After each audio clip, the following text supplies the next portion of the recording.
There is in the sanctions that have been reimposed upon Iran an exemption. If you can show that what you're doing in Iran advances Afghan reconstruction, you should in principle be able to get an exemption. And the Indians are working very hard to get this exemption, but it's not clear that they will. A couple of things that have happened in the last year, the Indians have actually they've demonstrated the proof of concept. They've made about 7 shipments of wheat to Afghanistan, going variously. I think they're coming from the port in Kandla, going to Chabahar. The Indians have also invested in the road and rail links that connect this to Afghanistan and up through the Garland Road or the Ring Road. So I'm pretty much going to shut up here, because I'm going to make this appeal. From an American interest, if we cannot find a way of protecting Chabahar from Trump, we run the risk of this not being a viable deep sea port. And let me explain that. So recently, for example, I was at the port in Sithway, which the Indians have built in Myanmar. The port itself is not the commodity, right? It's not just that you have dredge and that you have enough depth to bring in tankers, or for that matter, cargo ships. You need an economic ecosystem that makes this viable, right? You need to have the sorts of facilities to refuel the ships. You need to have the facilities to remove variously the petroleum product. You need to have the facility to move the cargo containers, offload the ships, put them onto ground vehicles or railways to actually make them mobile.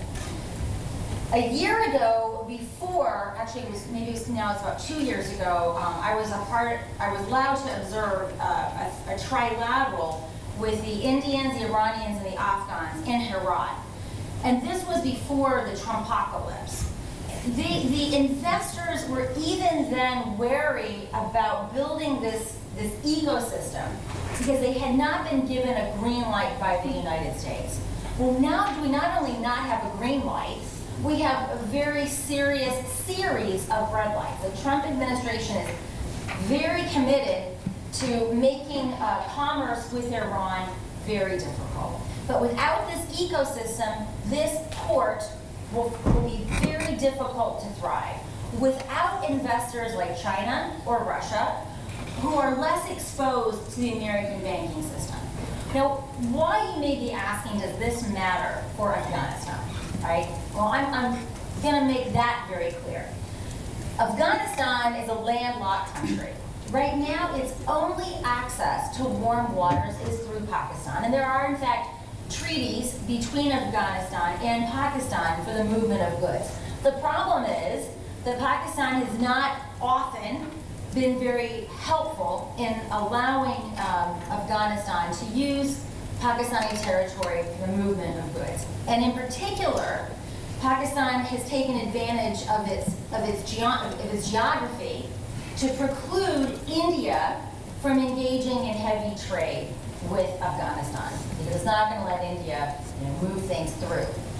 The other issue that Barnett's talked about, and there are very few people who think about the economic viability of the Afghan enterprise. This is a real issue. When the last American soldier is out of Afghanistan, what is going to be the compulsion for the American Congress to keep writing checks? Afghanistan is, by most measures, a rentier state. It's the largest rentier state that has ever been in its history. It can't pay its recurring costs through domestic revenue generation. But we also know that Afghanistan is in fact resource rich. But for those resources to be able to fund Afghanistan, they have to get out of the ground and they have to get to a market. Many of us believe that the key, or one of the keys, to the future of an economically viable Afghanistan is to have this port at Chabahar functioning. So what I would like, now I don't have the answer to this because many of the answers are not palatable, right? Do we really want China stepping in to this void? From my point of view, if we care mostly about Afghan economic viability, to me, this is a better option than no option. But our Indian friends, I want you to consider how they're going to feel about that, right? Because we can talk about this if you're interested. But the CPEC, I call it colonizing Pakistan to enrich China, is not an economically viable corridor for a number of reasons. It takes about 7 times as much cash to move a barrel of crude from Xinjiang through water. And you actually see China using this business model throughout the region. I tell my Pakistani friends, all you have to do is look at Hambantota in Sri Lanka, right? They price these things in a way which is not market-friendly or transparent. They roll the corruption in. And it's a very efficient way of moving money from the taxpayer to the private persons who are benefiting from these. And then ultimately what happened in Hambantota, they couldn't service those debts because the ventures that were built were not economically viable, and China basically got a sovereign piece of territory in Sri Lanka. They're doing a similar thing in Chaopyu. In Myanmar, they're also jonesing to do this in Chittagong, in Bangladesh, and they also have a very similar, if not more aggressive facility in Djibouti. So if you're India, how does this look to you, right? And of course, the US-India relationship is very important as we move into the future. So I don't have options. I'm simply going to lead with an appeal that I think we're asking the wrong questions. The wrong question to me is not how many troops should be in Afghanistan or what their missions are. I think those are very important. But all of those things are kind of like rearranging the deck chairs at Hell's pool party if we can't find a way of allowing Afghanistan to pay for itself. And I'm going to argue that figuring out a way how to protect Chabahar from Trump's vituperative outrages is going to be one of the keys to ensuring Afghanistan's economic survival. Thank you.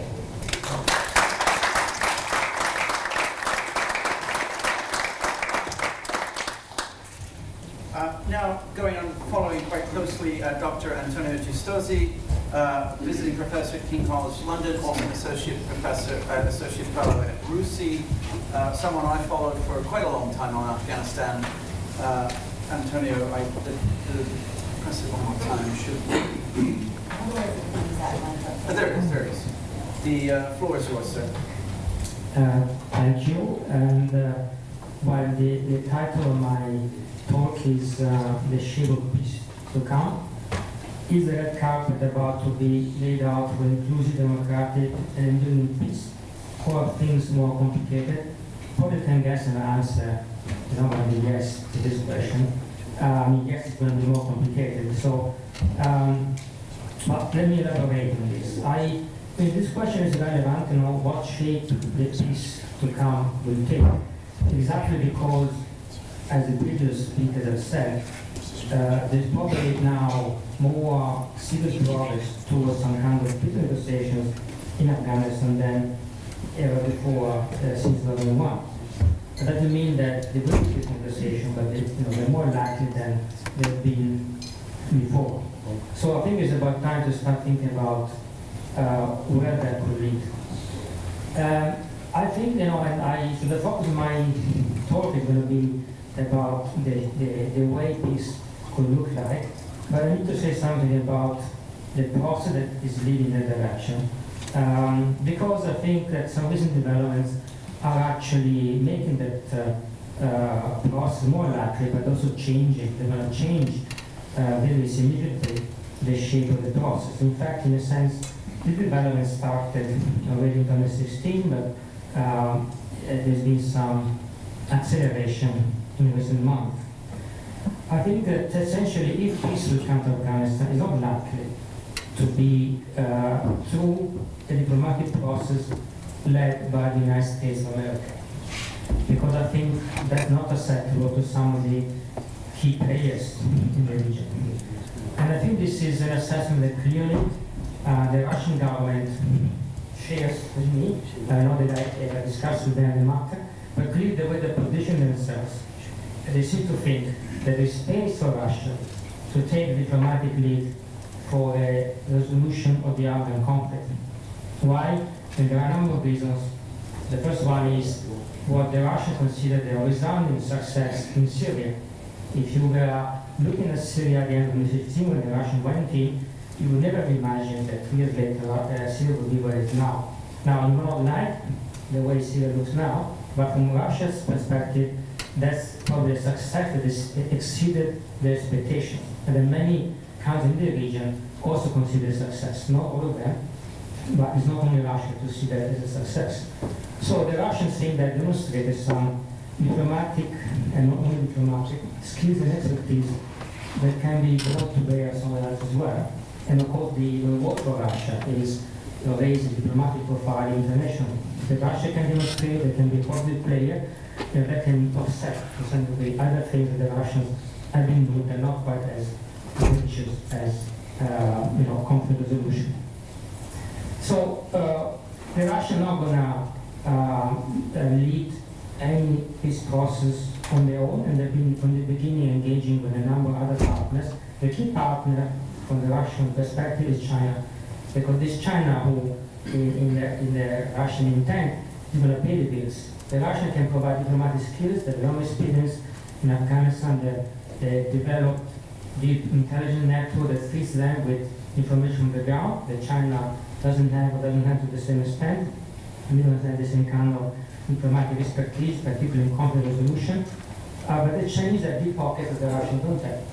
And as I'm going to explain, cash, money, is going to play a very important role in any peace process in Afghanistan, more than is normally the case. Essentially, and I based what I'm going to say mostly on interaction me and my research have had with Taliban, mostly. So when you talk to the Taliban about all these meetings they have, and when you ask them questions, what really made them tick is not question about the constitution for Afghanistan, change the constitution, even power sharing is not so much the key issue. I think the key issue is what's going to happen to us as an organization if we were to make peace. So basically, the Taliban, to some degree, are the mirror image of the Islamic State. As Barney said before, the Islamic State is today more than ever dependent on foreign handouts. The Taliban too. The Taliban possibly a bit less in the Islamic State, but certainly they are, most of the money they spend to run the war machinery and whatever else they're doing is not tax revenue coming from Afghanistan. They do collect tax in Afghanistan, and they do get private donations from Afghanistan elsewhere, but money from intelligence agencies and a range of them represents by quite a margin the majority of their income. But they own a mission. And when we talk to them, they don't deny it. Everybody in the Taliban essentially knows that. I mean, of course, if you have a formal interview in front of the camera with a senior Taliban, they do not admit to that. But off the record, they admit that the money is coming from abroad. Now, that means that they created a huge machinery that is where the power comes from. If there were 3 Taliban leaders with 10 fighters somewhere in Pakistan, we wouldn't be here. Yeah? So we wouldn't be discussing peace and reconciliation in Afghanistan. There's a huge machinery built over the years, mostly with foreign funding, that made the Taliban a partner that you can't avoid talking to, because without them you cannot have peace, and without the sponsor that pay for the Taliban, you cannot have peace. But it also means that whatever peace will look like, the Taliban will need the flow money to continue for their machinery to be viable, exactly like the Afghan will need money coming from donors abroad to keep coming. Otherwise, simply, the Afghan state collapses, and the Taliban will collapse too if that money disappears. Now, yes, it could raise money in Afghanistan, they do raise money in Afghanistan, they are trying to raise more money in Afghanistan, but any organization, whether a state, a party, or insurgency, if you cut 70% of the budget overnight, it will disintegrate. You cannot say, I don't know how many of you run any organization, tell the people who work for you, oh, from tomorrow we cut our budget by 70%. Who will be in the room 5 minutes later? It will be a complete disaster. You cannot downgrade your organization so quickly and so fast, basically without integrating, without destroying, and without creating immense controversy within the organization over who gets the remaining 30%. So essentially, the Taliban know, the leadership knows that if the money somehow doesn't keep coming, then it's over. So there is no point in making peace for disappearing from the face of the planet. So that's education, not because the Taliban are particularly greedy, and I think they are more greedy than the Afghan government, perhaps probably even less greedy, but the point is that it's a huge machinery, it costs money. It costs a lot of money. And of course, it's a controversial much the Taliban budget is, but intelligence estimates, which I tend to agree with, go as high as $1.5 billion a year. And basically, if you have any experience of how much it costs to fight a war, the scale that's going on in Afghanistan, you know that costs a lot of money.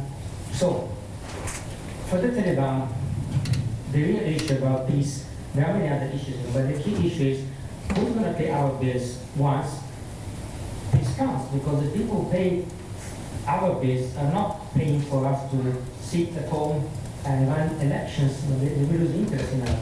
We need guarantees that somebody somewhere will pay our bills. Otherwise, we're not going to commit political suicide for the sake of peace. However much some of the leaders are interested in peace or whatever reason, political suicide is not something they are seriously considering. So, realistically, who might be put in the place? Now, I think in recent, starting 2016, the Chinese government has meeting they had, Chinese diplomat meeting they had with the Taliban hinted that they might be considering, if there was a peace agreement, to pay for Taliban for integration. And as you can imagine, the Chinese authorities are not interested very much in ensuring that the money they give the Taliban is spent in a transparent way or whatever. What they're interested in is stability in Afghanistan, their interest is protected.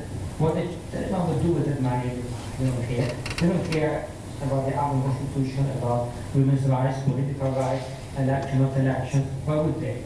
They don't do elections themselves, so why would that be concerned? They don't care. So for them, it's just business. It's just business, and they're concerned with the stability of Afghanistan, which impacts on the region. More recently, I understand from the Taliban that the Saudi government as well has approached some Taliban leaders at least, thinking that if they were willing to talk reconciliation with the Afghan government, then they would be considering as well to pay for Taliban integration, which means something, an amount of money that would allow the Taliban to keep the organization going, probably less than now, peace costs less than war, generally speaking, but still a very substantial amount of money would allow the Taliban to do whatever, build a lot of madrasas, build a lot of mosques, create jobs for their members, build parcels for their leaders. We don't need that they will not consider any peace agreement that doesn't put them, the organization, their leaders, on a par with the other people who sharing power, groups, parties, factions. They share power in Kabul now. So why would we for 15 years, we lost a lot of people, maybe not a sacrifice, and after all, we're doing pretty well in this war, why would we even consider any peace agreement that we don't get at least what they got in 2001? So, of course, this kind of agreement will not be done. You will not see anywhere written down the people $1 billion so they want to do whatever they want. But they're going to put it down on paper, certainly not to show it to the public. But I think any deal that Nadine is making and we might at one point reach will look a little bit like the Bonn Agreement in a sense. In the Bonn Agreement, nobody wrote down that those who participate in the agreement, the party, the faction, that will share power, will be given informal license to smuggle drugs, to steal government coffers, to murder, to do what they want. They will be above the law. They've been above the law 15 years all the time. They're still above the law, a bit less today perhaps, but they're still above the law. So it's not written anywhere. But of course there are verbal agreements at the time that whoever participated would have their chance, the opportunity to basically fund the operations in peace as it is in war. So that could be crowdfunding in some cases, could be the money, could be stealing from government coffers, especially aid money when not, it's easier for anyone in government to do that, it's not their money after all. and whatever. But basically each one got their own deal about how they would be running the operation, how they would fund their expensive political campaign that sometimes even European countries politicians can afford. So the money comes from there and allows these people to have palaces, to have luxury cars, villas, swimming pools in Dubai, bank accounts in Switzerland, in Dubai, etc., wherever. I'm not expect the Taliban to agree to anything less than this. Whether they want to spend the money building villas or building a party organization will be up to them. But essentially, the money will have to be the resources will have to be guaranteed, whether these cash handouts or what social scientists call limited access order, which means privilege, creating new aristocracy above the law. They would be exempt from the rule of law and will be able to accumulate money simply by violating the law with impunity. So the Taliban, and of course, there is some exaggeration with regard to the degree the Taliban control the drug trade, but they are active in the drug trade. They make money out of that, they tax it. There will be concern that they will have. Will we be able, like our enemies, our friends on the other side, whatever you want to call them, will they have the same rights to smuggle with impunity, to make money out of drugs without questioning us? Building palaces in Kabul, nobody asking any question where the money is coming from. If we have that right, then we might be interested in making peace. If, of course, you're telling us they're going to try us, they're going to take us away from us, our social revenue, then they're not very interested. And what can you give us in real terms? That means that if there will be peace, there will be consolidation of what is now the political system in Afghanistan. So a few paragraphs. There are now, let me say, 3 or 4 of them. Let's add another one, Taliban. Talk about another 2, the Taliban were to split, which essentially have this kind of privilege over the other political party organization. They use money in a number of ways that allow them to dominate the political system. They can afford their expensive political campaigns, get dominate the parliament, have ministerial positions, be appointed to position of power, whatever. And then, there are in Afghanistan now that have been for a while, grassroots movements, small liberal progressive parties. They can continue to be totally marginal right now, but even more marginal tomorrow. Why abolish them? Why ban them when they're like nobody, I'm not even know what you're talking about when you discuss political rights, because they think they're already relevant now, from more point of view. So why even bother about it? And I think this kind of scheme not incompatible with adding the constitution, maybe with some little amendment, adding written somewhere political rights, women's rights. They might even stay. It's not really, these laws are not being implemented today. They might be even less implemented tomorrow. As long as the money is coming, the organization can flourish. That's what really matters. Then, what will come after that will have to be discussed, of course, will depend on how much money they can generate, there will be competition between the big power blocks. So, some of them will become more dominant than others, might be running the government, excluding the others. There are a number of ways this can evolve, of course, from there onwards. But if this issue is not addressed, then the Taliban will not be interested. And when I say the Taliban, the Abatullah, the leader of the Taliban, the people around him. Now it's true that in the Taliban there are people, particularly leaders, figures who are linked to communities inside Afghanistan. The Iqtizai tribe, the Alizai tribe, but there are some communities and tribes, sub-tribes, areas, clusters of villages who are linked to the Taliban because they see the Taliban as a vehicle for their interests. They're not interested in jihad or actually in war per se, but you see the Taliban as the only way they can bend the grudges to the Afghan government. Now these communities are putting pressure on the Taliban because they actually don't see any point in war anymore.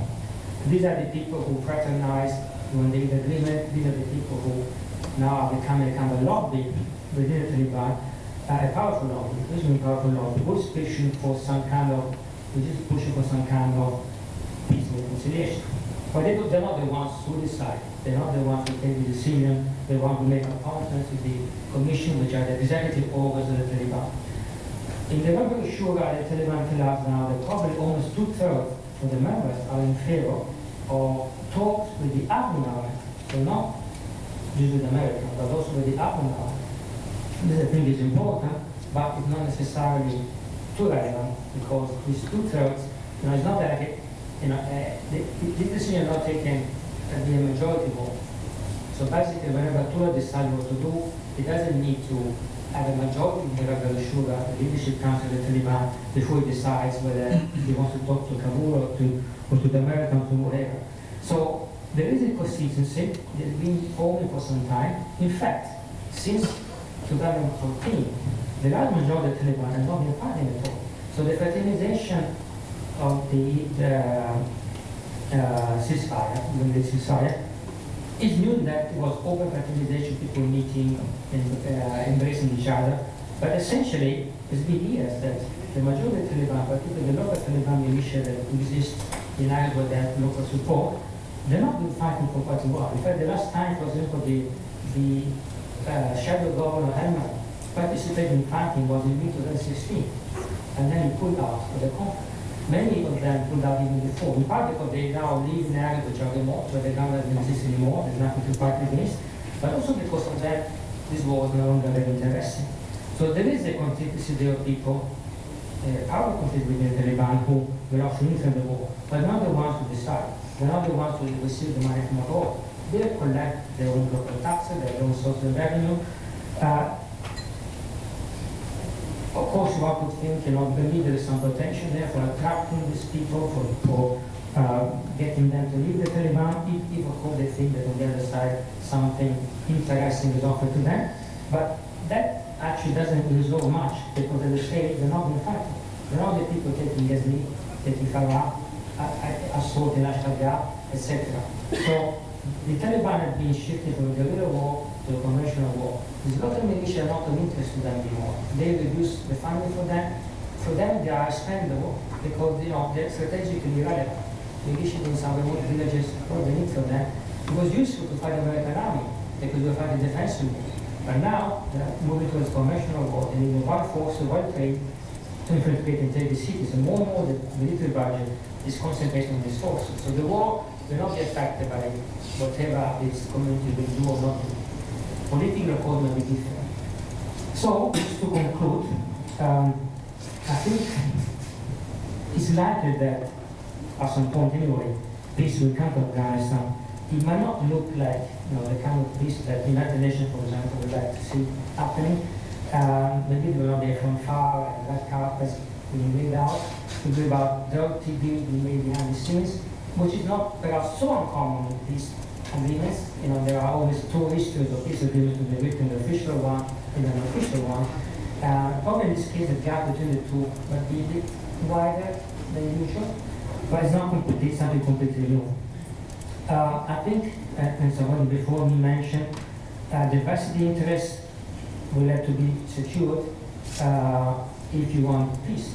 If you're not able to win the war, then essentially you have to make compromises, not only with the Taliban, but also with all the people who share with the stakeholders of the Afghan government as it is now.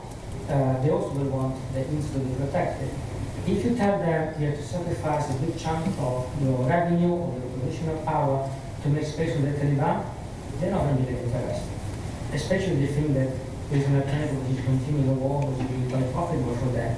But if you tell them, but they're not going to reduce the slice of the cake, they're going to make the cake bigger. Somebody, a country, a government somewhere with deep pockets will offer money that will take care of the Taliban. So you can keep your own business going as it was, and simply will get an extra slice from someone else for the Taliban. Under those conditions, I think it's much more likely that the different sides will find peace as mutually convenient. I would add that one of the selling points of Russia in all of this, that Russia is the only country in the region, in the world, they can talk to almost all the main regional actors. Of course, they are still very good relations with Iran, not as good as a year ago, but still quite good. They have now this relation with Pakistan. They have, of course, close relation with China. I think they're already coordinating in Afghanistan. But they're also the only ones who have good relation with India.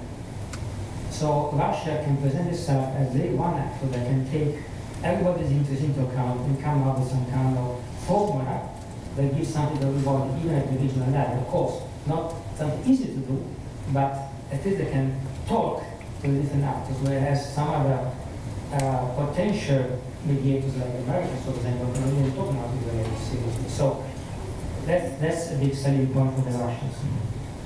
I think I stop here because I've been talking too long. No, not at all.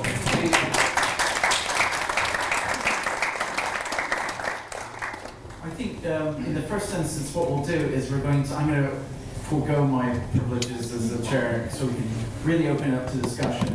As long as we're all right with the organizers, we are going to push past the hour, I think maybe 15 past the hour or more, so we've got quite a lot of time. For the first round, can we reserve them for these two, and then after that round, we'll open it up to the wider panel so that we can engage our other two panels and bring them back into the conversation. I'll take three. This young lady here with the blue shirt is first, this gentleman here, and this gentleman here with the glasses there. So if we can take it in that order.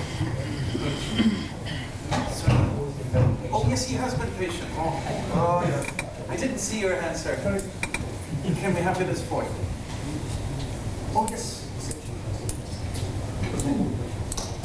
Sorry, stay for the microphone. Oh, you wanted to start this way and move our way over? But I did promise a young lady who's a young PhD student. Do you mind if we, and we'll come back to that. Thank you. The one at the back, please. We have no ladies in the first session. And it's really trying to use the young. Hi, my name is Paimona Asad. I'm an elected councillor for the London Borough of Harrow. I represent many Afghan refugees, actually, so I'm interested in Afghanistan. My question to Dr. Christine Fair, I actually came to this talk mainly because to hear you talk, no disrespect to the other speakers. It took a long time for the United States and the UK to accept Pakistan's role in Afghanistan, its negative role. But I find that now in the UK, especially with British politicians, they seem to be unable to accept that negative role. They roll their eyes, they're dismissive when Afghans mention the word Pakistan.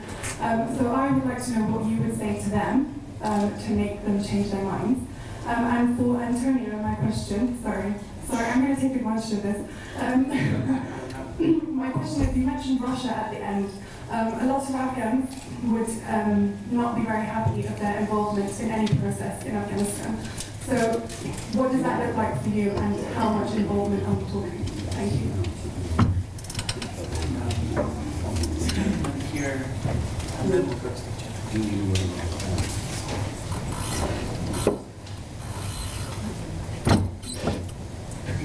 My name is Amit Kapoor, and my question is to Dr. Burnett and Emily. First of all, I'd like to say that it's very disappointing to hear that we're giving so much credit to the Taliban as if they're an independent entity. They're not. They're proxies of the neighboring countries, and everybody knows that. So let's address them as the proxies of Pakistan, not as an independent entity. That's the first point. The second question is that the situation I'm coming to my question is that the situation in Afghanistan is such that there are two neighbors. One has a dog breeding farm, and that neighbor sends dogs every day to bite the other neighbor. And the neighbor that's bitten, everybody tells him that he should do it with a dog. And instead of going after the farm, after the neighbor that's actually breeding these dogs, sending them every day different ones. And you mentioned, Emily, you mentioned about the ISIL. The abbreviation of ISIL is Islamic State of Iraq and Levant, which is very far from Afghanistan. So Pakistan was there trying to send Taliban, and they have successfully done so. They have sold Taliban to Russia, and they want to scare them off to support the Taliban, that lesser evil, to fight the ISIL. Where in fact the Taliban, ISIL, ISIS, every other group that's fighting in Afghanistan is, has Pakistani fingerprints all over it.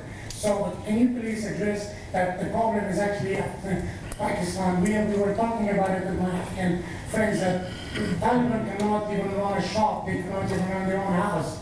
And we're here talking about them as their entity they have proposals, they have programs, they have nothing. They have a bunch of wishes and animals that are being controlled by the neighboring countries, i.e. Pakistan. Thank you. And the gentleman, just remember to introduce yourselves, and can I please ask that you keep it close to a minute or 2 minutes at most? This gentleman with the glasses, and then we'll go to the panel. Yeah. Hi, my name is Asim, and I'm a social media activist and human rights activist from Pakistan, basically living in exile in United Kingdom, courtesy ISI. So, yeah. Could you repeat that? I believe it's in courtesy of ISI. So, yeah, my question would be, what role do you see India and Pakistan playing in the peace process while safeguarding their interests? Because if you see what India and Pakistan has taken their battle from Kashmir or previously Afghanistan to Afghanistan, and they see it as a new battleground there. And not so much for India but for Pakistan, if the Kashmir is not so active and Afghanistan is out of the picture, the sacred cow in Pakistan would die, or probably not get the funding. As we say in India, there is a sacred cow, and in Pakistan we have a cow which is sacred. Okay, great. So, should we just finish with those three, and I promise we'll come back to these gentlemen here. Emily, I believe, will be having more time restraints than the other bits of the panel. Should we start this way and move our way across? And if you just take the question that you feel most comfortable. Yeah, comfortable maybe not, but Taliban as an independent actor, I mean, we don't have enough time to kind of talk about where the Taliban comes from, why, how, whatever, but my current reading, and something that I believe quite strongly in, is that the Afghan conflict is increasingly a civil one, and a domestic civil one. It's not. It's definitely not. Can we just let That is where I go with it. I mean, like, the Afghans are dying every day. Just this week, thousands of people have died. Thousands of people have died. Gentlemen, please. Please not say this. You've had your opportunity, sir. Please let the lady respond. By giving this statement, you're responsible for the deaths of thousands of innocent people. Sir. You said that it's an Afghan issue. It's definitely not. Sir, please. Pakistan is sending terrorists. But the Taliban cannot survive a week without Pakistan support. They cannot survive a week. You doing that, you're actually causing a lot of pain and heartache to the people of Afghanistan, to the victims who have lost their families, to losing people who are talking about human beings that are dying in thousands every day. And you're still saying that it's a 7-monther. For God's sake, have some humanity, have some heart. Do not say that it's 7-monther. It's a Pakistani issue. Pakistan is responsible for that. You know that. Every single person in this room knows that. Please address them. I don't know that. I think you're raising your false point. Just comment. You don't have to defend that. That is not fair. Come on. I have serious disagreement with my own establishment on many issues. But the way you're raising your voice, it seems that Pakistan is responsible for all the problems. It is Pakistan. No, I'm so sorry.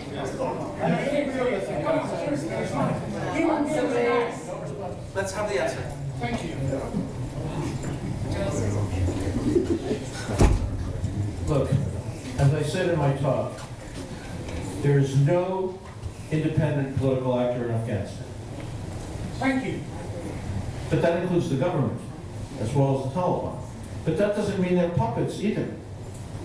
Because, I was in the US government, we were funding the Afghan government. I can tell you, we did not control the Afghan government.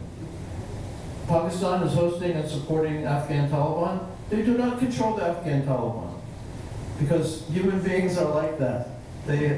So we have to deal with the fact that all sides in the Afghan conflict are dependent on some foreign support, but all sides in the Afghan conflict are also Afghans and human beings. And if you demonize your opponents as being nothing but devils and puppets of others, you will never have a functioning society.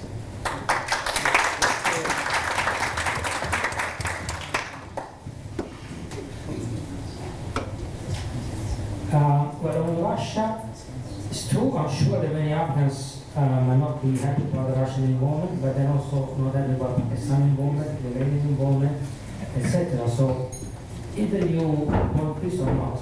So if, I think it's pretty clear now that this war cannot be won. if the Americans could have won this war, they would have won it when they had more than 100,000 troops in the country. It didn't win then, I don't think they're going to win it now. So we have to accept that there is a Taliban. The Taliban cannot be defeated.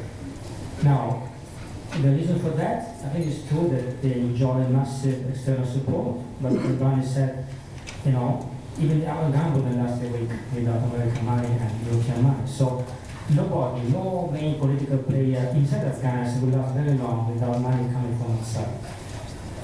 So the issue is, I mean, I think it's up to the Afghan government, of course. If the Afghan government wants to continue the war, it can do it. It's a choice they have to make. And it's not up to me or to anybody else to tell the Afghan government what they should do. But as I think the issue was raised here, particularly by Rani before, is that it's not clear how long American commitment to Afghanistan will last. Particularly with the departure of McMaster from the position of National Security Advisor in Washington. McMaster was probably the lead Afghan lobbyist in Washington. Without him there, I'm not sure what the next time President Trump thinks about Afghanistan, whether there will be anybody there to change his mind or delay any decision about leaving Afghanistan. So that could happen tomorrow. I think it will take a bit longer. But talking to American diplomats, I think they're not in a position to reassure President Ghani that their support will be there 2 years from now. And it could be less than that. So that's why the American in general, state, but also increasingly Pentagon, are reconciling with the idea that they need reconciliation or some description as the only way to stabilize the situation before they have to leave. And I think most people dealing with Afghanistan in Washington, in the democracy, are not in favor of leaving. They think that America has been sinking so many resources there that it doesn't make sense to leave now. But if the President Trump decides to leave, then they leave. So they only warning President Ghani that he should think about what will happen if the Americans do leave. And I think all the indications are that if the Americans leave, the Afghan government as it is now will not last more than a few weeks. And the Afghan security force will collapse. My personal evaluation is the Afghan security force as they are now will collapse very quickly. And we see the Battle of Farah, the Battle of Ghazni, regardless of the fact that there was plenty of intelligence in the moment coming, they were going to infiltrate the cities and smash the armed security forces. It's only the American intervening that prevented that from ending the complete loss of those cities, and the other government without America will not have recaptured those cities. So now, I think the President Ghani is trying to fix the armed security forces for now, and Ghazni was not on the go. We will see the results. So this strategic reform might be perhaps yielding results in the long term. Is not for now giving results. So 10 years from now, it might be that the armed security force will be able to resist, to contain the Taliban on their own. But I don't think they've got 10 years. I don't think the Afghan government has got 10 years or American support guaranteed. So something has to be done. And if you want to reach some kind of reconciliation with the Taliban, then you have to talk to the sponsors. Now, you might hate the sponsors, but basically, in this war is normal, people hate each other, otherwise they wouldn't be killing each other. But if you want to have reconciliation, then you need to talk with people who have been killing your friends, your relatives, and whatever. There is no other way. The only other way is for the Afghan government or for the Afghan parties and groups opposed to the Taliban to get there together and put together decent functioning Afghan security forces. I don't see that happening, but if you want to have another try, they can have it. It's their decision. But I'm not finding the Afghan government. The American government is largely the main donor, so they decide to go with a seat. With regard to the other questions, I think with the Russians, the kind of involvement the Russians, I think, is not very deep involvement in Afghanistan. They don't want to spend money in Afghanistan. They don't have money to spend in the first place. What they want to do is only a diplomatic lead, get something going, and then let the Chinese take over. The Russians don't have any money. They don't have the money to invest in Afghanistan to spend. They're happy for the Chinese to gradually take over. They get their rewards by simply demonstrating their diplomatic skills demonstrating that they're useful even to the Chinese in some role, and by raising the diplomatic profile internationally. So I don't think they're thinking in terms of going to Afghanistan and representing the country. It's a job of a few diplomats shuffling around, meeting Taliban, meeting the government of the region, and that's about it. So it's not a repetition of Syria. They don't have in mind something on the scale, something on a much smaller scale. And of course, the other worry they have is instability. Because instability in Afghanistan sooner or later is going to have repercussion, if you didn't have it already, across the region.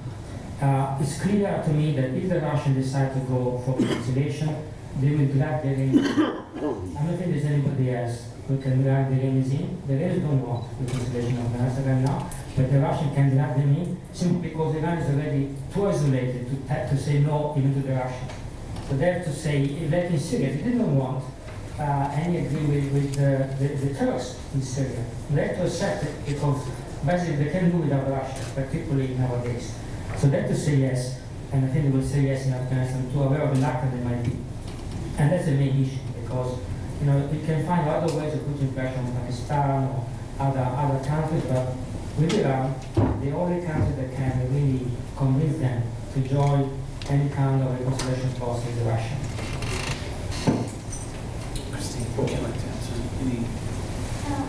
I'll just be brief about this, but I think this is kind of complicating a basic truth. So going to your point and circling back with you, and also what